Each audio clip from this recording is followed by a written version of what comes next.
गोपीनाथ तिवारी जी जौनपुर से। जी सुना था वो। राधे राधे महाराज जी। परम आदरणीय गुरु जी, सादर चरण स्पर्श। गुरु जी, मानव ईश्वर अंश के बाद भक्ति के विपरीत माया से अधिक सम्मोहित क्यों होता है? खेल है प्रभु का, खेल है। एक रंगनाथ जी हमारे यहाँ मंदिर वृंदावन में, उसमें साल में एक बार उत्सव होता है विशेष। उस उत्सव में हम सब मिलित हुए थे जाके। एक खंभा खड़ा होता है, बहुत लंबा खंभा। उसके ऊपर अर्थ, धन और कुछ ऐसे जैसे कीमती पदार्थ, स्वर्ण है, मणि है, मीठा, ऐसी चीजें बांधी जाती है। इसके बाद आपको शरीर से चढ़ के और वो लेना है। हमारी बात समझना, खेल होता है एक।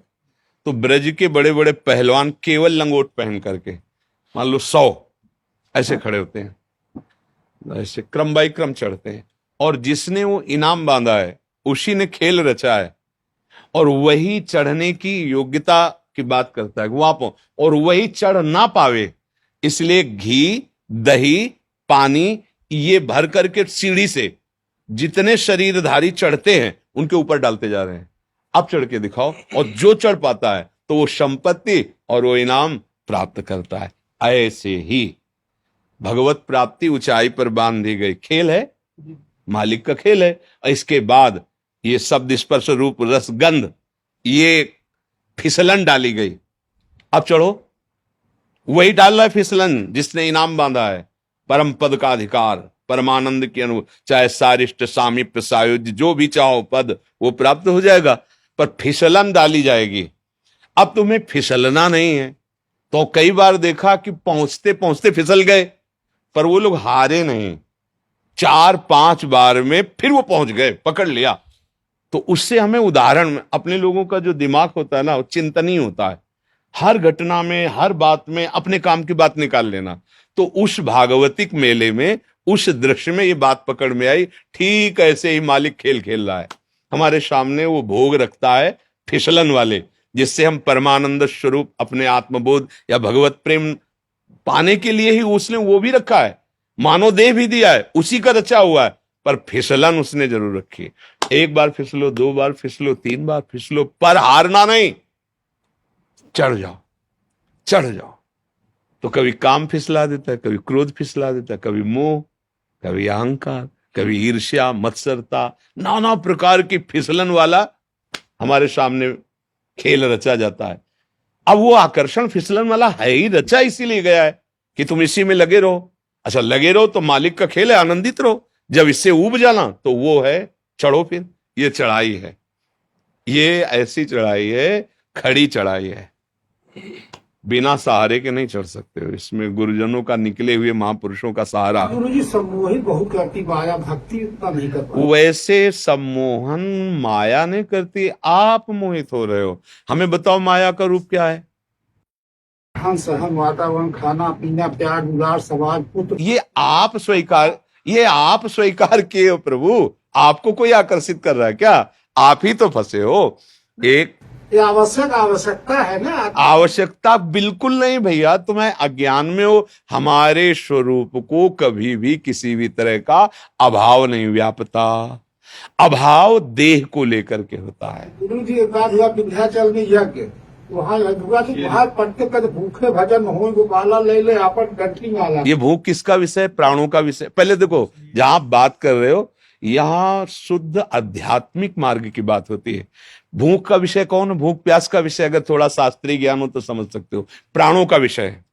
आप प्राण नहीं हैं, छांदोग्य उपनिषद पढ़ के देखो, आप प्राण नहीं हैं। तो अब आप अपने को और कुछ मान लेंगे तो ये ले कंठी माला। किसकी कंठी माला? किसकी? ज्ञान में आओ तो, और भक्ति। आप अपने स्वरूप को नहीं जानते हो। कितने हाथ का शरीर है? अगर अपने हाथ से नापो, 3.5 हाथ का। कितने साल हो गए आपको इस शरीर में रहते?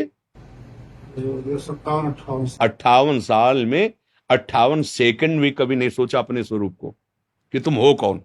अगर तुमसे पूछा जाए आप कौन हो, तो अपने गांव का नाम बताओगे, शरीर जहां जन्मा है वो बताओगे, शरीर का जो नाम है। आप इतने ज्ञानी हो कि 3.5 हाथ में रहते हुए 58 वर्ष हो गए, तो आप अपने को अभी तक नहीं जान पाए। अब बोलो कैसे तुम जान पाओगे कि माया क्या है? सत्य देखो, ये अध्यात्म मार्ग है। यहां मतलब बिल्कुल लक्ष्य पे बात होती है। अब लक्ष्य नहीं समझते हो तो फिर हम चुप हो जाएंगे। हमारे पास व्यवहार वाली ज्यादा बातें हैं नहीं, क्योंकि बचपन से भगवान ने व्यवहार में रखा ही नहीं। अपने को आप नहीं जानते हो भाई, शरीर को मान लिया। अब शरीर में अभाव ही अभाव है, स्वरूप में कभी अभाव नहीं है, प्रभु में कभी अभाव नहीं है, देह में अभाव। हम जिसको प्रिय मानते हैं, जिसको सुख मानते हैं, हम स्वयं उसको पकड़ लेते हैं और लगता है मैं भी इसके बिना जी नहीं सकता। ये हमारी गलती है, कोई माया नहीं है। जो हमें प्रिय लगता है वो हमें नहीं लगता है, इंद्रियों को लगता है। बहुत बढ़िया सुगंध आई, किसने बताया? घ्राणेंद्री ने। ये किसका विषय है? घ्राणेंद्री का। बहुत बढ़िया खीर पुआ बने, किसका विषय है? रसेंद्री का। बहुत बढ़िया गायन, किसका विषय है? श्रवणेंद्री का। बड़ा सुकोमल स्पर्श है, किसका विषय? त्वगेंद्री का। मना खष्टान इंद्रियाणी प्रकृति स्थान कर सती। भाई बांधा किसने? तुम खुद बंध रहे हो। बंधे हो कीर मरकट की ने। गोस्वामी जी कह रहे ना, जड़ चेतन ही ग्रंथि पड़ गई यद्यपि मृषा छूटति कठिनाई। जो कह रहे हैं कि ये लो अपनी कंठी माला, भूखे भजन होए गोपाला, ये बिल्कुल मजाक है। जैसे विनोद में नहीं कहा जाता, ये बिल्कुल विनोद है। ये कोई सिद्धांत नहीं है, कोई सत्य मार्ग नहीं है। और ये केवल प्रवचन नहीं है। ये देखो बैठे हैं, ये एक ऐसे व्यक्ति हैं जो काशी में भी सेवा में रहे और वृंदावन में भी आ गए।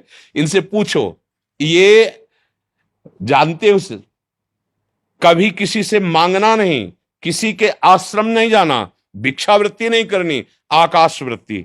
जो ईश्वर घाट पे दे देगा वही पालेंगे, अन्यथा नहीं। तो जब तक ये नहीं आए थे तब तक भरपेट भोजन नहीं मिला था घाट में, क्योंकि केवल शाम के निकल के आते थे और ऐसे जहां भिक्षुक जन बैठते हैं, बैठ गए तो कोई इतना सतुआ डाल दिया, कोई एक पीस बर्फी डाल दी। और किसी किसी दिन नहीं भी मिला, गंगा जल पान। वहां थोड़ी आए कि लियो अपनी कंठी माला। 13 वर्ष की अवस्था से बाबा जी बन के निकले तो ऐसा थोड़ी कि साथ में हमारे रसोईया चलता रहा है। कंठी माला कभी एक बार भी नहीं आया कि घर लौट चले, कभी एक बार भी नहीं आया।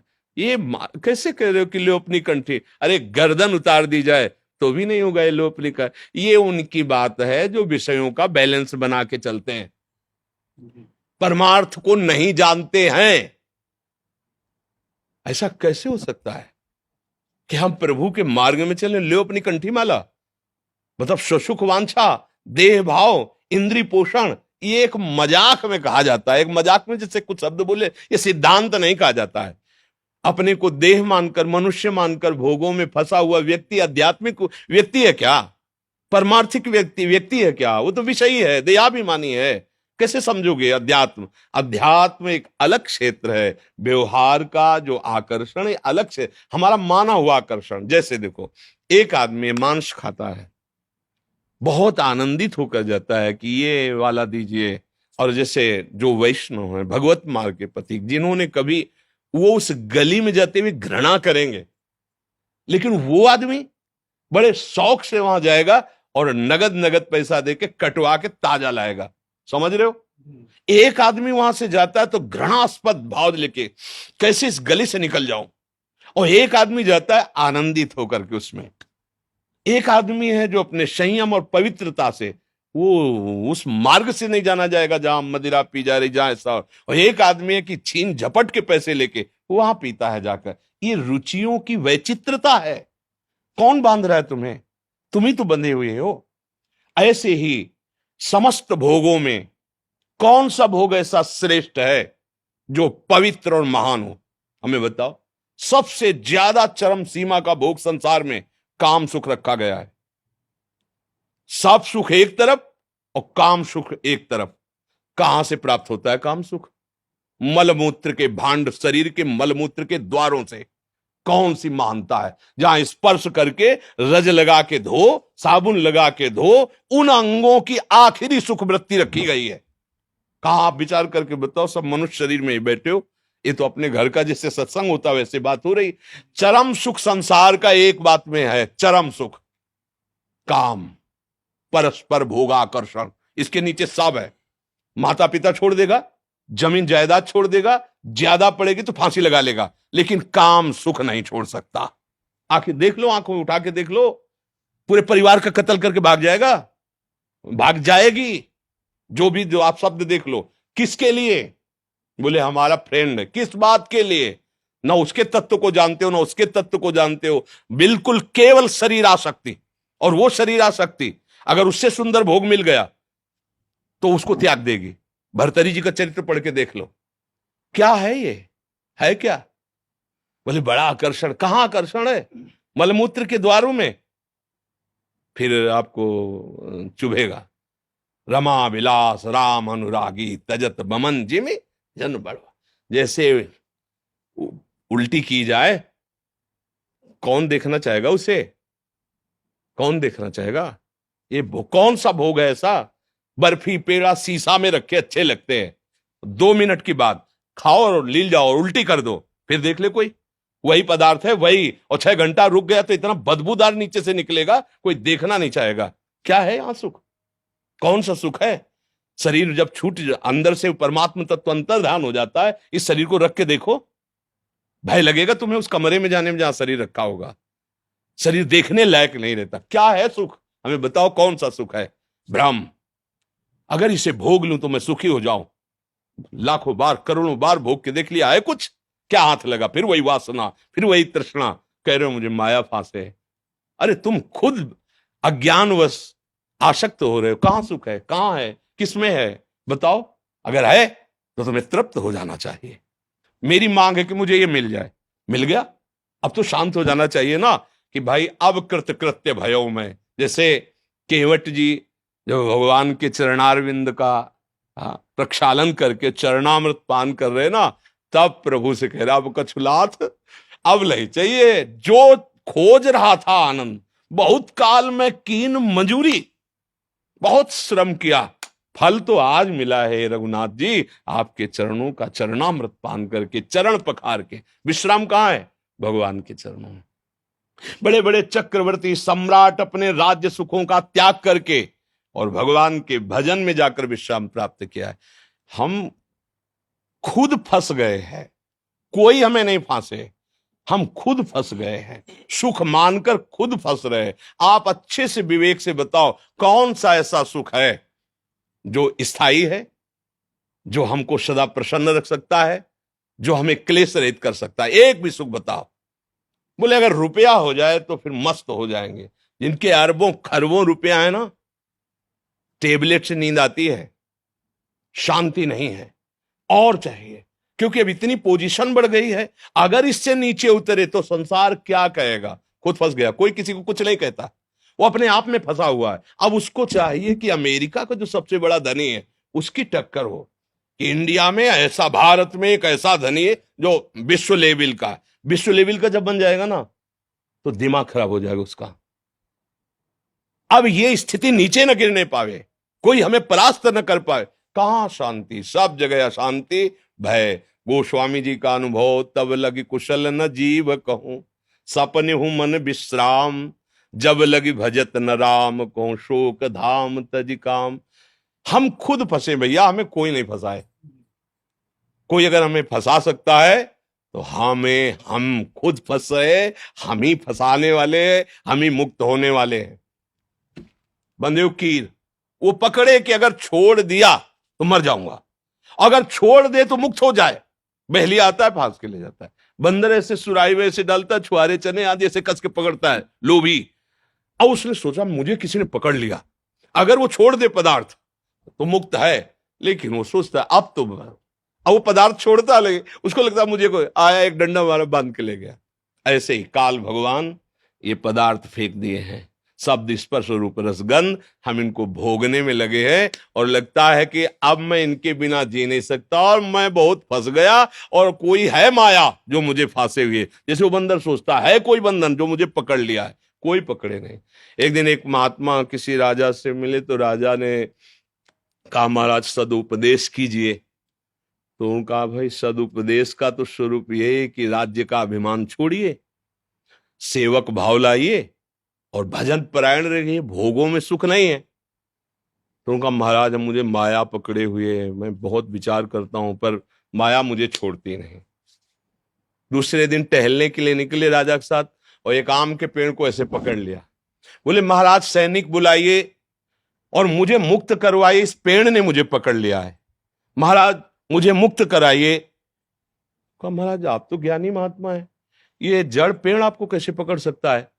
आप चैतन्य हो, आपने खुद पकड़। बोले समझ में आ रहा है आपको? बोले महाराज वो तो स्पष्ट दिखाई दे रहा है, आप चैतन्य हो, पेड़ जड़ है, जड़ आपको कैसे? बोले हाँ, ये जड़ माया तुझ चैतन्य को नहीं पकड़ सकती, तूने पकड़ रखा है, तूने अपने को राजा मान रखा है, तू अपने। बात समझो, कोई मुझे नहीं पकड़े। इसी भ्रम को नष्ट करने के लिए भगवान सत्संग देते हैं, शास्त्र स्वाध्याय की आज्ञा करते हैं। अगर आप सत्संग करें, स्वाध्याय करें, गुरुजनों के द्वारा दिए हुए नाम मंत्र आदि का जप करें, तो बुद्धि पवित्र हो, इस भजन सारथी सुजाना, तो हमारी बुद्धि पवित्र हो, तो अभी अभी हमें कोई नहीं बांधे हुए भैया, कोई नहीं है। और जो कुछ भी है, जहां भी आनंद नजर आ रहा है, वो प्रभु ही है, प्रभु के सिवा कोई नहीं, ये अनुभव में आ जाएगा। अब देखो हमारे पास परमार्थ और अध्यात्म के सिवा कुछ बात हमारे पास नहीं।